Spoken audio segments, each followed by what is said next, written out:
Every time your phone rings, a silent battle for your personal data is being waged. CNAP and Truecaller, two digital titans, are weighing for the control over your call information, often without even realizing it. Behind every incoming call, decisions are being made about you who trust, what name you see, and how your data is used. We are about to unmask hidden mechanisms behind the struggle and reveal who actually holds the keys to your communication footprints and what that means for your privacy in 2025 and 2026. Let's decode why this matters to everyone. Let's start something very simple. Your phone rings, unknown number, you pause, you think, you hesitate. Why? Because in today's world, unknown calls usually mean spam, scam, fake bank call, fake delivery, fake job offer. Most people don't answer anymore. But here's the real problem. Sometimes that unknown call is actually a hospital calling, a courier trying to deliver a package, a school calling parents, a recruiter calling with a real opportunity. But we don't answer. This is not because people are careless. It's because trust in phone calls is broken. And this broken trust is exactly why CNAP exists. What is really happening behind your phone calls? Most people think caller ID is simple. A call comes, a name shows, and you decide.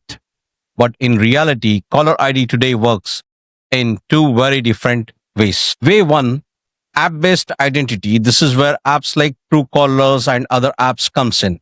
They collect names from other people's contact lists, community tagging, crowd data. So even if you never installed the app, your number may still appear in it. The name you see is often a guess, a label, a popular opinion. Sometimes it's correct, sometimes it's dangerously wrong. Way two, network based identity. This is where CNAPs comes in. Here the name comes from telecom records, not people phones. The differences sound small, but it changed everything. Now, let's talk about why the regulator got involved. TRAI, the Telecom Regulatory Authority of India, started receiving complaints like I don't answer call anymore, too many scams call, fraud calls pretending to be banks, genuine calls get ignored. Trey studied and this made a very important observation. Caller ID apps mostly depends on crowdsourced data, and crowdsourced data can be wrong, can be misleading, can be manipulated. Trey clearly stated caller trust cannot be crowdsourced, it must be verified. That one line explain entire CNAP decision. Real scam examples before CNAP. Let's walk through a scam step by step. Your phone rings, caller name shows bank support. You answer, the caller says, Sir, your KYC is incomplete. Your account will be blocked. There is fear, there is urgency, and the name looks official. You share OTP, money gone. Now, ask yourself honestly, would this work if the phone showed XYZ person name instead of a bank name? Most people would disconnect immediately. Scams work because identity can be fake. What CNAP actually is? CNAP stands for calling name presentation. Forget the full form. Here is what it means in plain English. When someone calls you, their official registered name is shown. The name comes from telecom records. No app is needed, no internet is needed, and it works even on basic phones. CNAP does not guess, it does not crowdsource, it does not depend on contacts. It simply shows the name linked to the SIM. Where CNAP gets the name from?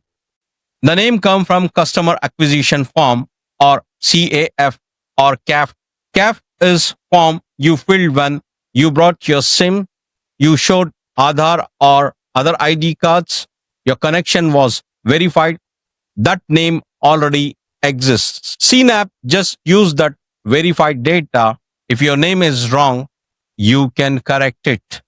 If a business wants a brand name, they must prove they own it. This stop impersonation. Same scams after CNAP. Now, replay the same scam with CNAP active. Fake bank call. Instead of bank support, you see a personal name. You pause, you question, you disconnect. Fake delivery call. No company names unless verified. No OTP shared. Fake government call. No department name without legal proof. Scam instantly fails. CNAP does not block calls, it removes the disguise. And the scammers need disguise to succeed. What happens to Truecaller? Now, the big question, does Truecaller die? No, but its role changes. Before CNAP, apps decided caller identity. After CNAP, telecom network decided identity. Apps became optional tools. Truecaller can still show spam patterns, show community warnings, offer premium features, but identity move back to the network identity base. Why this matters globally? India is one of the largest telecom markets in the world.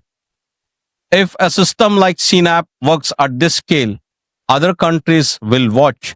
Regulators in GCC, Asia, Africa will learn network level caller ID may become global standard.